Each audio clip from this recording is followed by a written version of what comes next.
This is The Speaking Show. I'm David Newman, and you're tuned in to the #1 podcast for speakers, consultants, and experts who want to speak more profitably.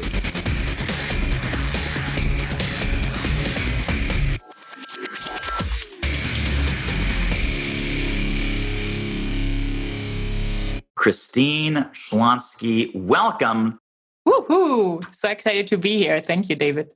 So, I don't say this to every one of our experts, but this session could be the session that people came here for because we're talking about sales and specifically heart-centered selling.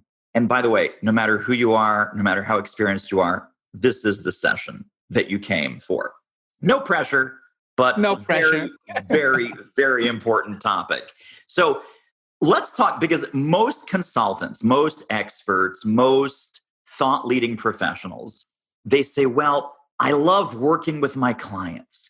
I love the teaching. I love the consulting. I love the coaching. David, I just don't like the sales part. I don't like talking to people. I don't like asking for money. I don't like having to negotiate. And it seems like money grubbing, uncomfortable, weird pressure. I just don't like it. Is there some way that I can run my consulting and coaching business without selling? And my answer is no. You have a much better answer and a much more complete answer. So let's talk about this. Let's start at the 50,000 foot level. In your experience, Christine, what brought you to this work? What needs did you see in the marketplace with heart-centered entrepreneurs and this challenge around selling the way I just described? Well, what I've seen a lot, and that really motivated to do what I do, is that these amazing people with their special gifts and talents who are really out there to make a difference. Not because of the money, but because they have a big heart, because they love what they do. They totally self-sabotage in not making these invitations and not making offers and not getting clients into the door. And they feel like, well, I have this amazing thing, so they should come and they just need to work with me and everything will be fine. And this is where I see a lot of these experts, consultants, coaches ended up frustrated, not having a business, actually, having a hobby, going back to a 9 to 5, really getting miserable and disappointed in life when it would have been so easy to just, change that little thing in their business and redefine sales so that sales is fun, that it's exciting, that it's light, that it can be done gracefully, right? That you can be authentic while doing it and you can ask your price. And all of a sudden you have a business and you have the impact you are looking for. You have the freedom, the time freedom, the money freedom, and everything falls into place when you change that belief that selling is something nasty, dirty, pushy, sleazy, something a good person just doesn't do. Right. Oh my gosh. There's so many jumping off points in what you just said. But I want to pick up on two of the words that you used because I think this might be the key that opens the door to people. You used the word invitation and conversation. Now, I don't know of anyone who goes, invitations, oh my God, they're horrible, they're sleazy, they're pushy, they're nasty, they're mean. Conversations, oh my God, they're horrible, they're pushy, they're mean, they're nasty, they're sleazy. Invitation and conversation is really the core of, there's some things that you obviously encourage your clients and students to do before the invitation conversation, some things that we teach and want them to do during, and obviously some things that we do after and follow up and so forth. But the fact that the central piece of this is the word invitation and the word conversation. Talk about that shift and talk about what those two words mean to you and the way you teach it. So I feel a lot of people think that sales is something we do to a person. And, don't get that the wrong way if you're listening right now, but you do not have the power to make a person do something. You just don't. Maybe you can make your kids go to bed on time, but with another adult in business, you cannot really make them do something. So when you really shift from that belief into believing, well, I have this amazing service, product, consulting knowledge, and here I am, and this person has a need. And I just have a conversation about the need. I'm going to make clear that I can solve the challenge, the problem, the issue with what I do on a day-to-day basis. And then I just invite them to work with me, right? You don't need to say, well, do you want to buy? You can just say, well, does it sound good? Can you see that this could be successful for you when we work together? Right? You just invite and have them think about how it feels working with you because you're buying from a person, right? If somebody doesn't connect with me as a person, they will never buy. And I'm going to make it easy for me. I will not try to offer something because there is no match.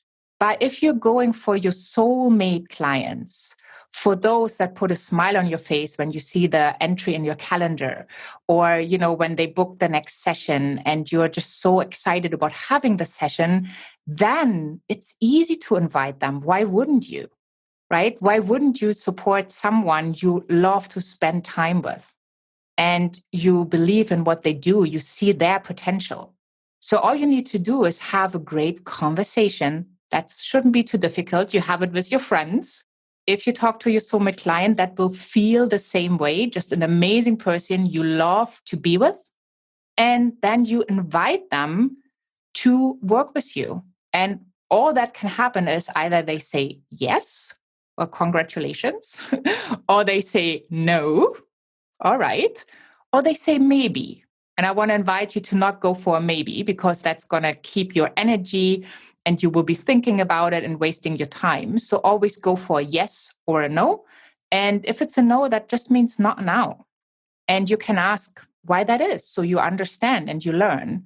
But it's nothing against you or your services, right? It's just a not now at this time around because maybe something is missing or the person needs to take a couple steps before they're ready to actually work with you. So make it easy for yourself. Just invite people. It feels so much better. Let's talk about that sales conversation. Actually, let's even talk about the lead generation Mhm. before the sales conversation, because what you said is your soulmate client. And it's funny, I was talking about this with Adam Houlihan. He's a LinkedIn expert. We were talking about how important client selection is. And obviously, he looks at it from the LinkedIn side. I would love to talk to you client selection on the heart-centered side. When you know that it's that perfect match, it's not just about who they are or what their business is or what industry they're in, but literally what they want, what they need, what their hopes are, what their dreams are, what they're moving towards, what they're moving away from. What are some ways that we can intellectually, emotionally, strategically identify, first of all, identify for ourselves who is that soulmate client? And then when we're in a market facing situation, what are some ways to identify them or have them raise their hand? So what took me very long when I started my entrepreneurial journey, and then once I got it, I was like, wow, like, why did it take me so long? Right? We always learn like, well, create your avatar, right? And think like, oh, an avatar, what's an avatar? Like, oh, how do I create that avatar? And for me, it was pretty confusing. It was difficult. Took me days. I couldn't come up with an idea. And then all of a sudden I had four. And none of these avatars were really aligned with who I was because I just approached it from that strategic point where I thought, well, I'm going to have a business now. So, I need to grow up really fast because my business needs to make money so I can put food on the table. And it was really complicated. And obviously it didn't work. So you try this avatar and then you try this one. And then I don't even know where that was. And in one of the masterminds, I always believed in investing in myself and in growing and, listening to people who have already achieved what I wanted to accomplish. So I got this idea that your avatar is you, just not at the level that you are on right now. And so I was like, well, if I look back on my journey of how I came to, work in sales, of what I learned, of what I done, of when I discovered self-development and what has happened ever since, that is my avatar, right? These heart-centered people, these coaches, they love freedom. They're excited to travel. They are open. They love to learn about other cultures. So I sat down and I got to start here with this person first, right? And then once I figure out her and I know what are her values, then I can go and create that soulmate client because I will be in alignment. My soulmate client loves to travel. They love freedom. They value love. They value serving. It's like, well, that's so easy. And once you figure that out, that's the language you use in showing up on LinkedIn, on Facebook, on social media. You talk about what's important to you, the lifestyle, the emotions, what has helped you, because a strategy that is helping someone who is not having your values is probably not going to help you because you can do step 1, 2, and then step 3, you feel like, oh, no way I can do this. And you're not going to make yourself do it.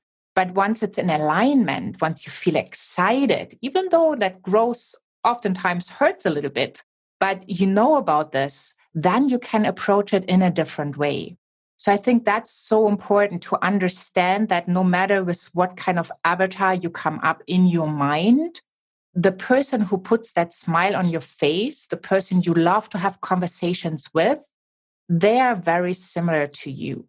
So all you need to do is look at the mirror and then write it down and get really, really clear of the do's, like haves, and the don'ts, and that's not acceptable. And all of a sudden, you have a communication that's in alignment, that's easy, that's fun, stuff you like to share. It's not, you don't push yourself. And those people can connect with you. So I think that's like, for me, that's a foundation because then inviting them to work with you is so much easier. And also the lead generation is, can be organic. Or if you say, well, I want to go for paid, well, you know exactly who to target. So you end up with those dream clients. Hey, good looking. Are you currently getting paid to speak? Would you like to ramp that up? We can help. Book a confidential speaker strategy call with our team at doitmarketing.com/call, and let's see what we might do together. The call is free, but the results may be priceless. This is so vitally important because what I'm hearing you say is the beginning of the sales conversation happens way before the sales conversation. It's the messaging on your website. It's the messaging on your social media. It's the messaging on your LinkedIn profile. And the more that you own your voice, because you said the first person you have to connect with is sitting in your chair, right? So what is your personality? What are your preferences? What are your, preferred modes of communicating? And people might be listening going, okay, well, that works for a consulting business or a solo practice. But if you think about it, you go to IBM's website, IBM definitely has a voice.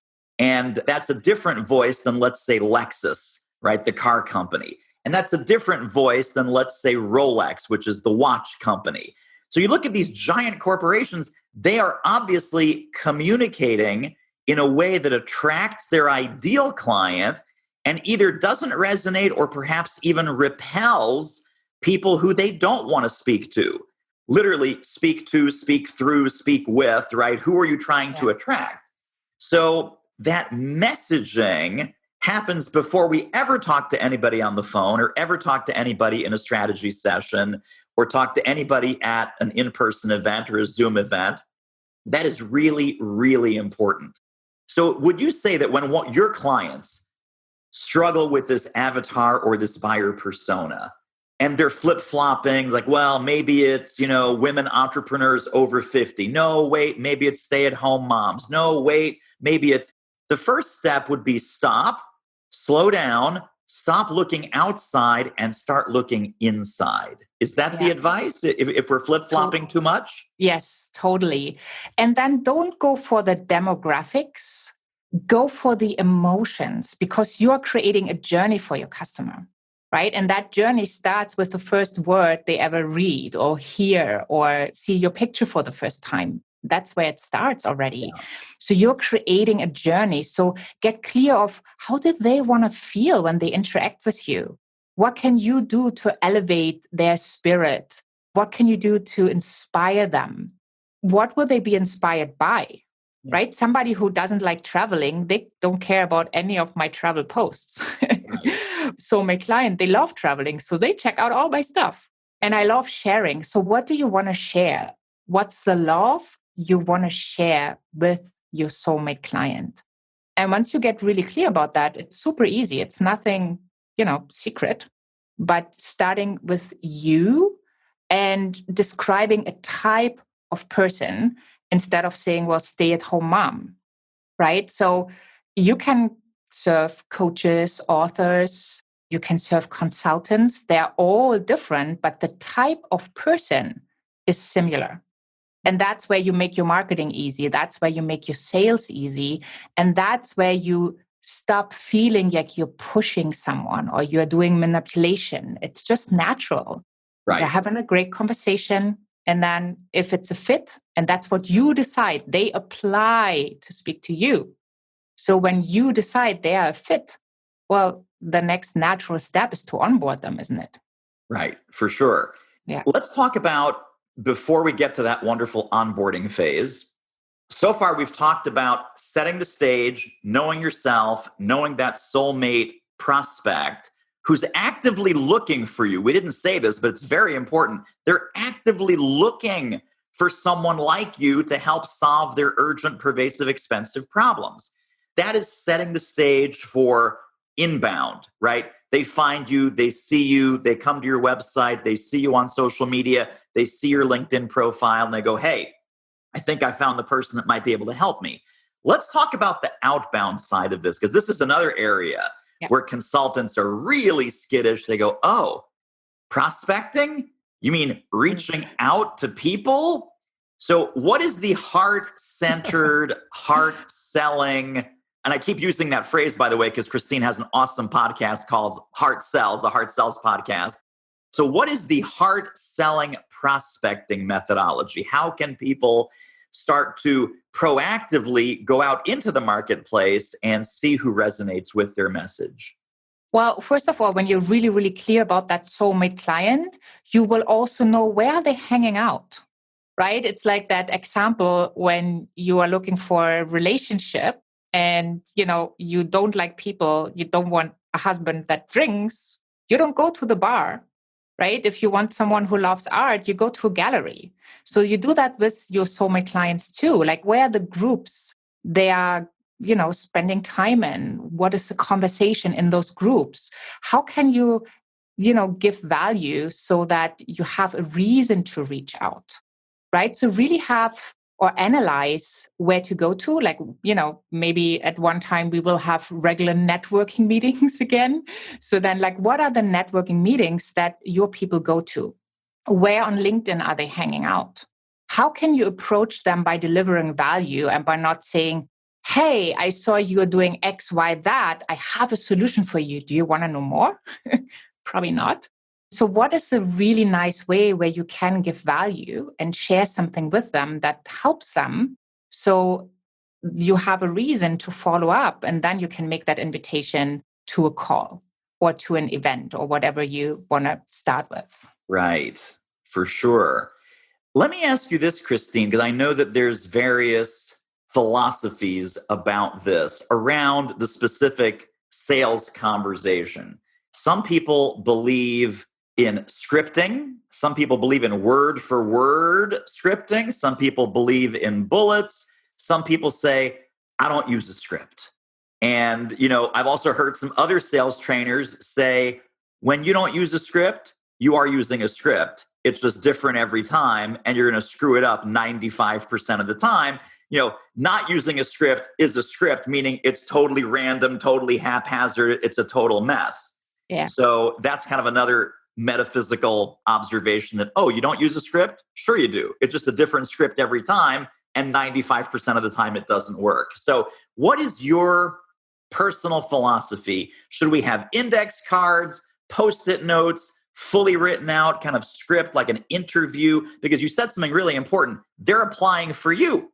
So it's really a job interview, and the job title is my next client.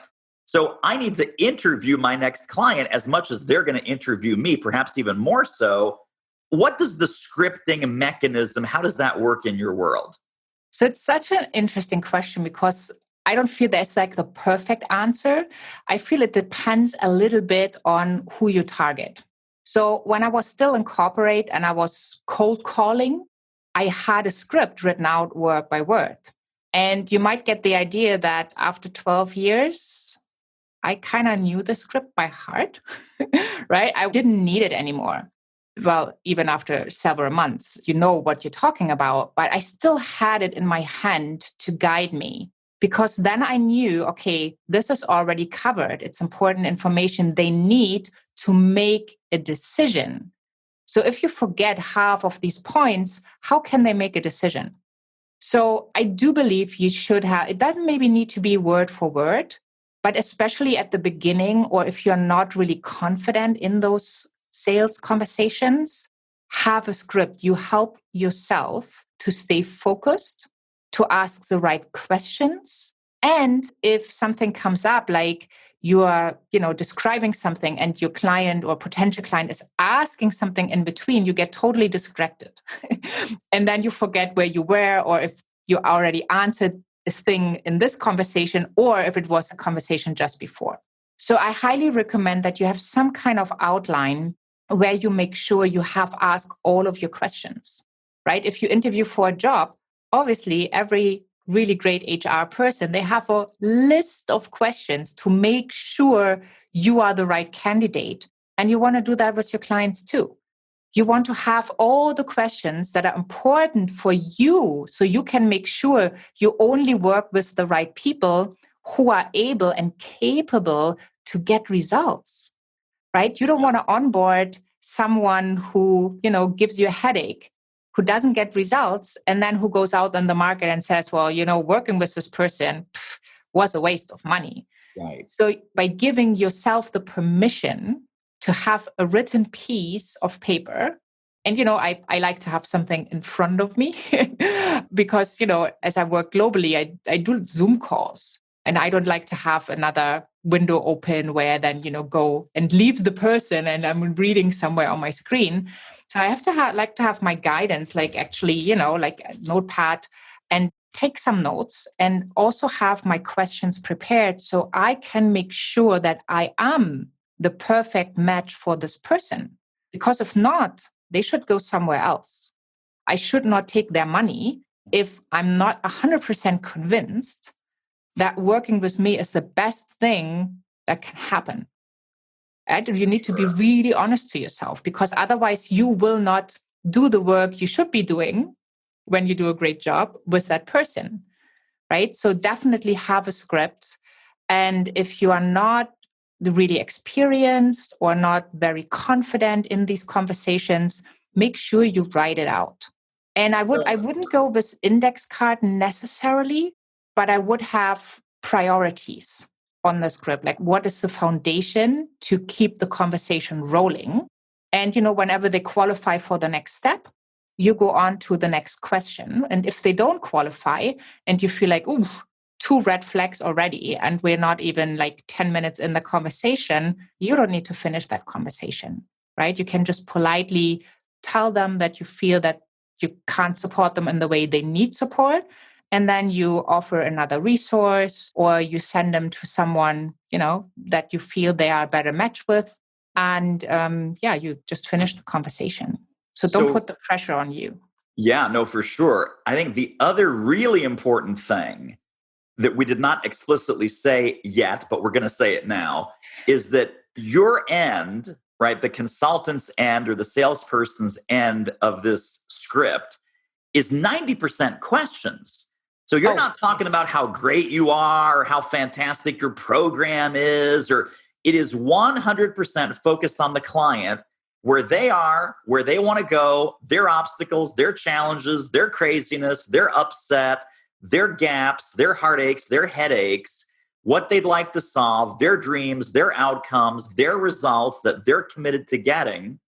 And then we're simply evaluating, number one, does this person fit my soulmate client profile? And number two, are they answering the questions in a way that I have a high degree of confidence I can truly help them?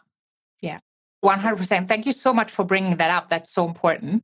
And yeah, I believe you should not be talking about yourself. They should have done their homework and researched what they wanted to know to even come onto the call, right? You don't want to waste your time with someone who's totally new to you and your work. So you want to make sure that this person is like, they're warmed up.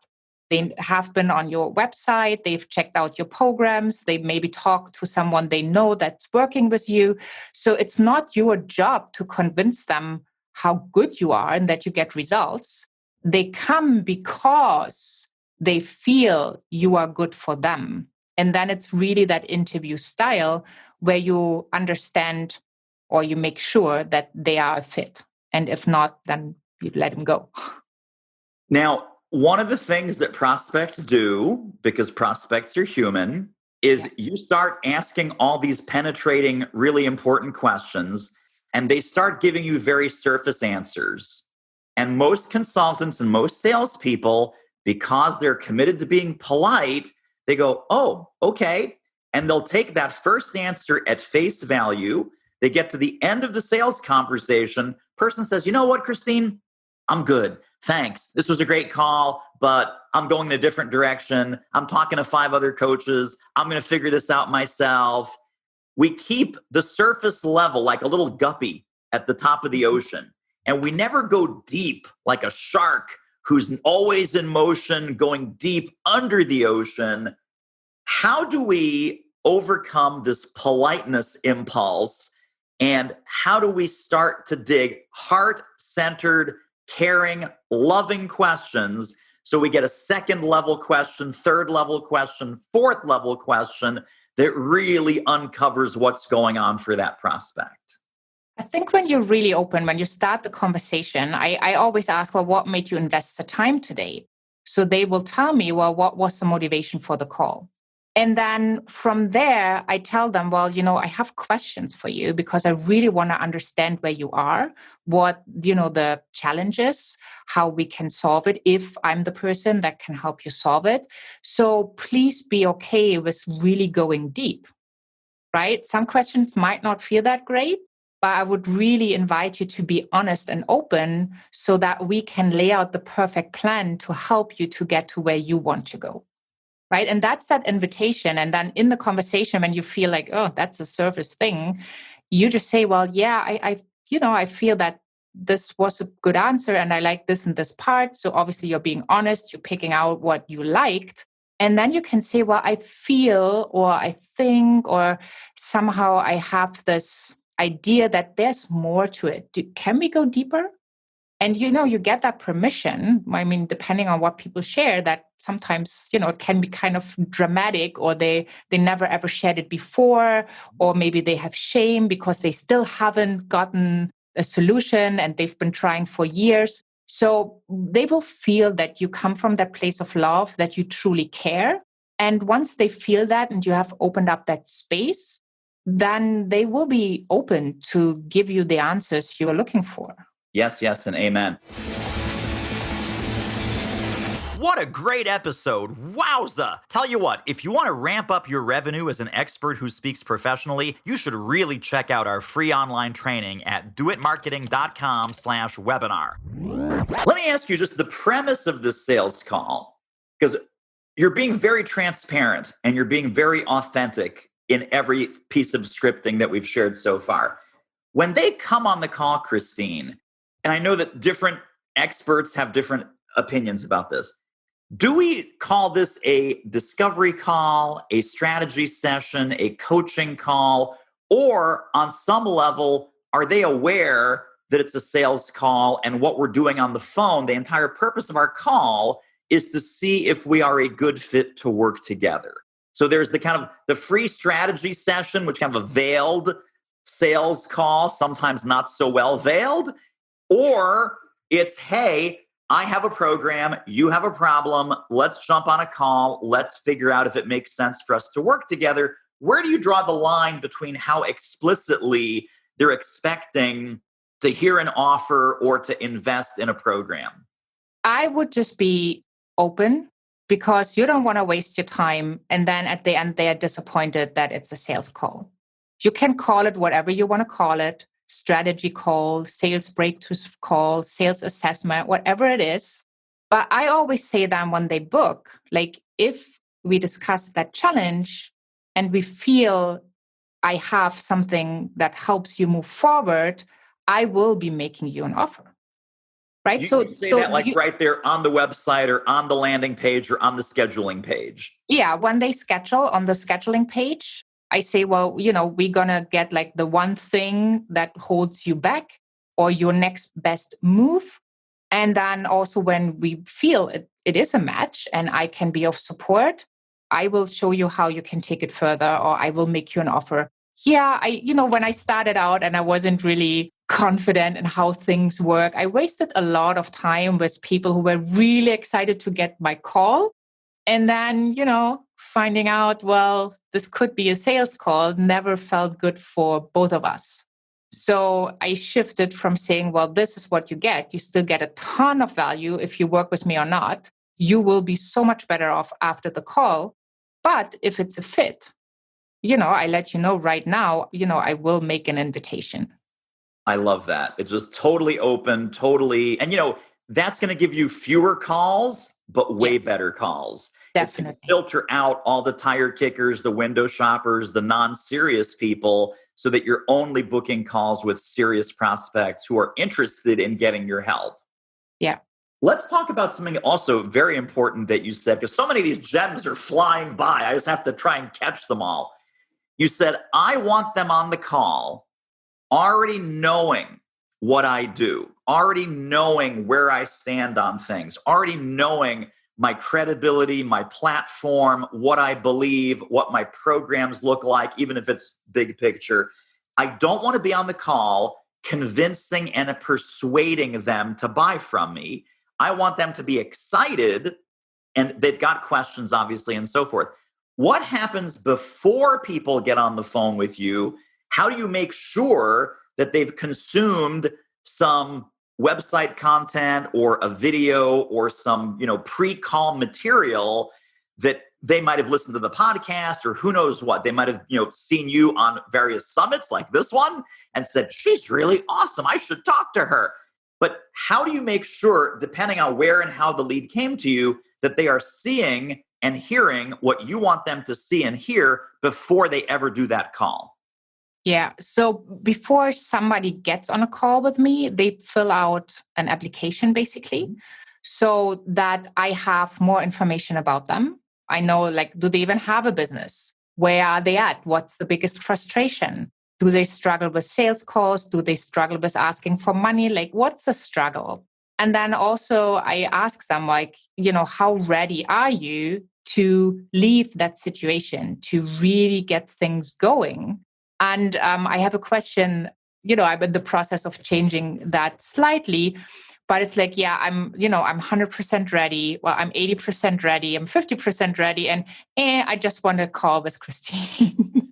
So, and I will be adding, because, you always tweak your process. I don't think the process is ever done, but, I ask them also where they have heard about me, so that I know, okay, it's a podcast listener, or it's somebody that came from a summit, or, somebody that came to my homepage or saw me on social media, or knows a friend who knows a friend, or whatever it is.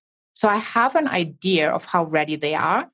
And then, because I do tweak my process right now, I will give them 2 or 3 resources to look at before they come on the call. And that's like with an autoresponder email after they submit the survey? Yes. Okay. So they're ready. If they weren't already in the Christine fan club, which they all should be, by the way, then you make sure that they become the newest member of the Christine fan club before that call happens. Yeah. I really want to make sure they know what they're getting themselves into, right? And I also believe with what they consume, they will get already value out of it. Right, for sure. Let me ask you this about pricing, and specifically pricing on websites, pricing on webinars. People put pricing all kinds of places. Two schools of thought. School of thought number one, put the prices out there just to, avoid sticker shock. Some people, like our friend Tom Poland, he has a range of prices. He says, hey, working with me can be anywhere from $2,000 to $100,000, very big price range. And some people say, don't talk about the price. Only present the price on the call when they qualify. And, if you've done a good enough job setting up the value, it should not be sticker shock. The price should not be a surprise.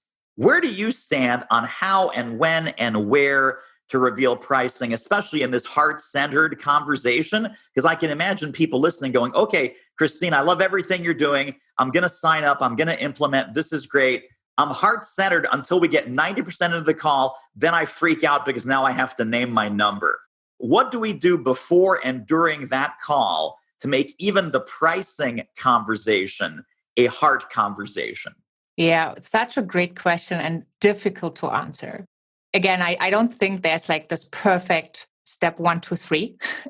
I do not have any pricing on my website at the moment. I'm thinking about it and then I don't do it. I think it really depends on the products you have. So obviously, if you have something that's 100% automated, that people couldn't just, get value out of it and then it's done, you just put it on your website. So whoever wants it can get it, but you don't really put in that time investment. Maybe you do a small webinar that goes with it and then you make your offer. I like to have people on a call just because I don't have just this one thing. I have several options.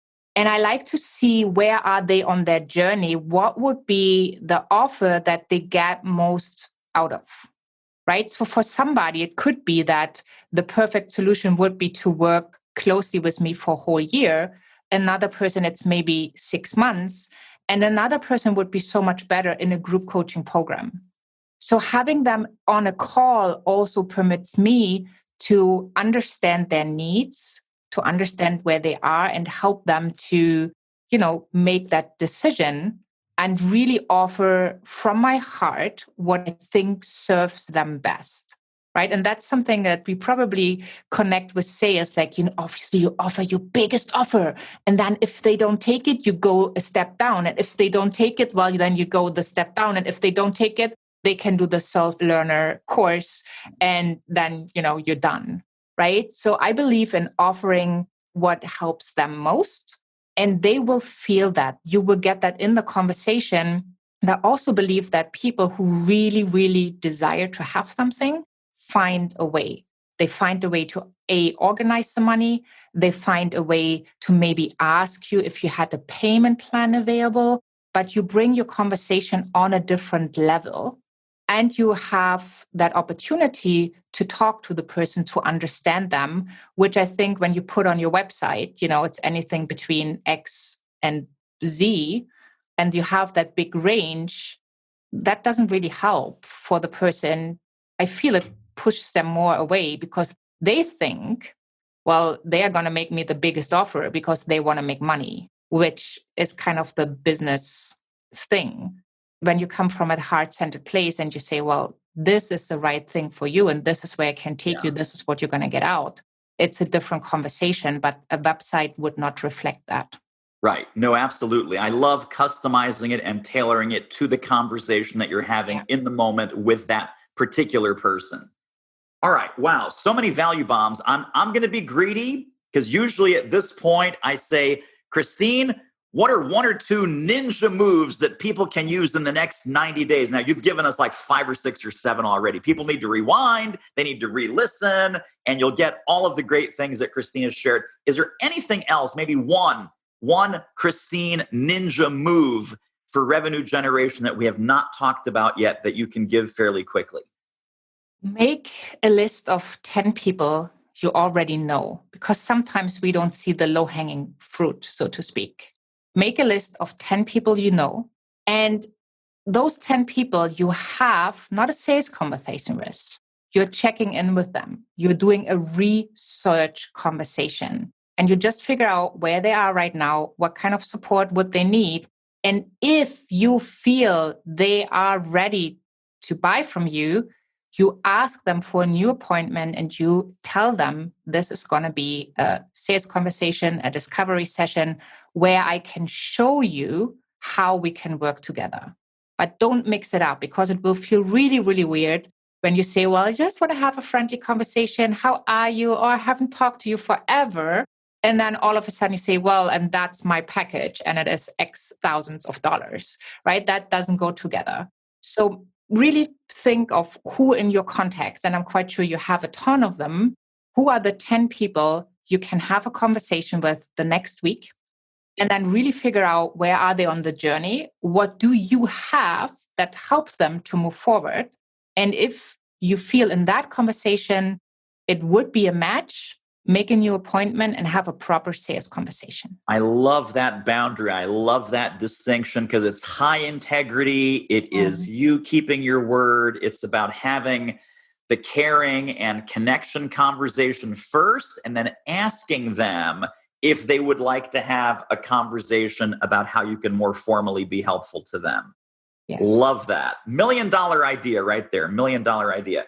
Now, we never just leave people with $1 million idea. We're going to leave people with like at least 2 or maybe $42 million ideas because Christine has an awesome, amazing gift. Share a little bit, Christine, about what this mega gift is that you are giving people for their summit participation. Yeah, thank you so much. Well, David, I'm a huge fan of summits because you are so brilliant in, getting ideas, information, value out of your guests. And I love interviewing guests too. And I had that amazing opportunity to have you on the Heart-Centered Lead Generation Summit, where we are following a real curriculum of how you can generate leads organically, paid, in partnerships. Basically, it's a whole course. And, our friend Dan Kushel even said it's like a PhD and MBA in lead generation.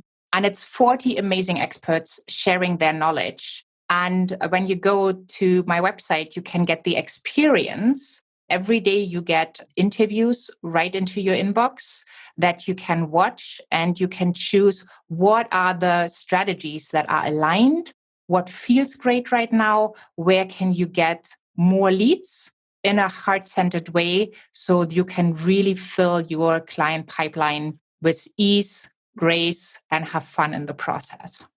And it is a totally, totally amazing collection. So my interview was good. The other interviews are stellar. So there's going to be a link right under this video in the Summit portal. You're going to grab Christine's gift, which is this amazingly generous. Christine, you are so awesome. I so much appreciate your genius and your brilliance. Thank you, thank you, thank you. Thank you so much for having me, David. And as you know, I love your work and I think you're so brilliant. And thank you for putting the summit together. It's really what the people need right now to have a thriving business and to serve more people in a way that feels aligned and fun. Absolutely. All right. Thank you, my friend. We'll talk soon. Thank you. Well, that wraps up another episode of The Speaking Show. Hey, tell you what, if you like us, rate us and review us on iTunes. Subscribe. Tell a friend. Go grab the notes and downloads and extras at thespeakingshow.com. See you next time.